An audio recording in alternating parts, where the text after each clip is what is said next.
Good afternoon, Dr. Sitaraman. Yes, good afternoon. Welcome to another episode of Doha Bank's Knowledge Management Forum. Today's focus is on the developments in the real estate market. What are the key developments in the global property market?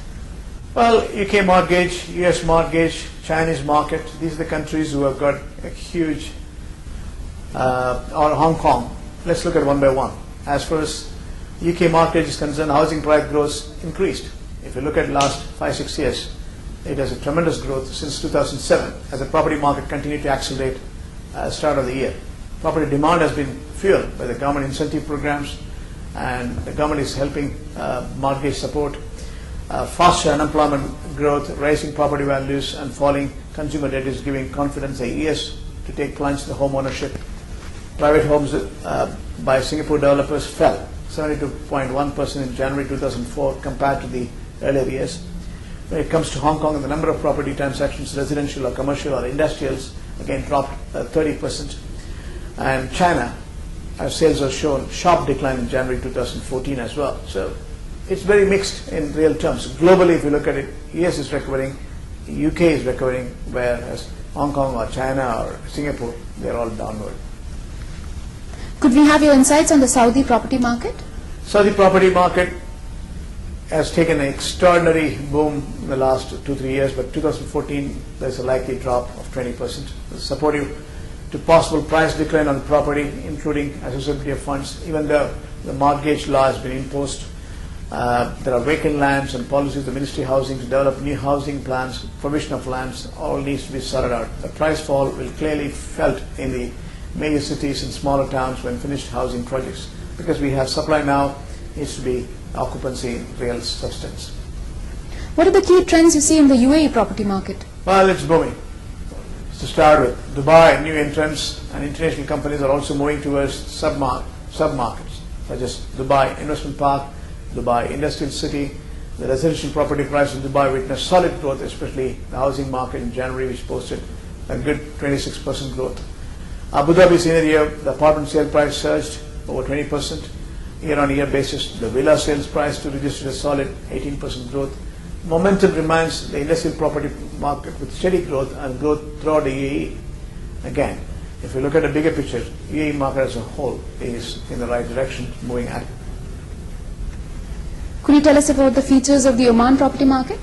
Oman sees mega projects across Oman for diversifying income sources, especially Sohar project, Sohar Airport, other infrastructure tourist projects have all attracted GCC nationals to own property in Oman.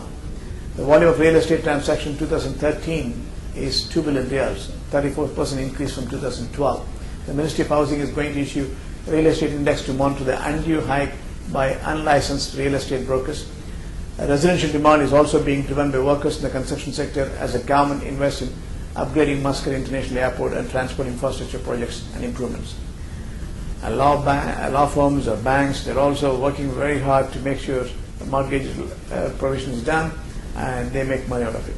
So as a whole, it is a very healthy trend in Oman. Could you tell us about the current trends witnessed in Kuwait property market? Kuwait, annually the sales of investment sector registered 24% to 1.4 billion. Commercial sector total sales registered 440 million, 70% up compared to previous year. Annually, the sales of residential sector continue to rise 6% year-on-year to 1.8 billion. This is despite the number of transactions dropping. It's likely that limited housing supply is one factor that continues to push the prices higher. Could we have the highlights of Qatar property market now? Qatar value of real estate transaction jumped. If you look at last year, it's 1.32 billion in this year, and if bigger picture is from compared to the previous year, it's moving in the right direction, going up and up. The real estate sector has started well for 2014 thanks to increased demand of land of plots in order to implement new projects to keep up with the population growth and the economic development of the country.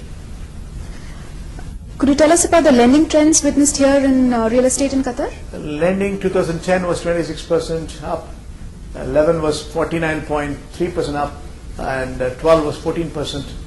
So this year, 1.2% already we have seen the momentum. If you look at 2013, real estate lending contracted by 1.2% in total. And the foreign currency lending to the real estate sector was also fallen 37% as against 23% in 2013. 2012 to 2013, if you look at it, 37 in 2012, 23 in 2013. This is also one of the drivers of real estate lending in recent years.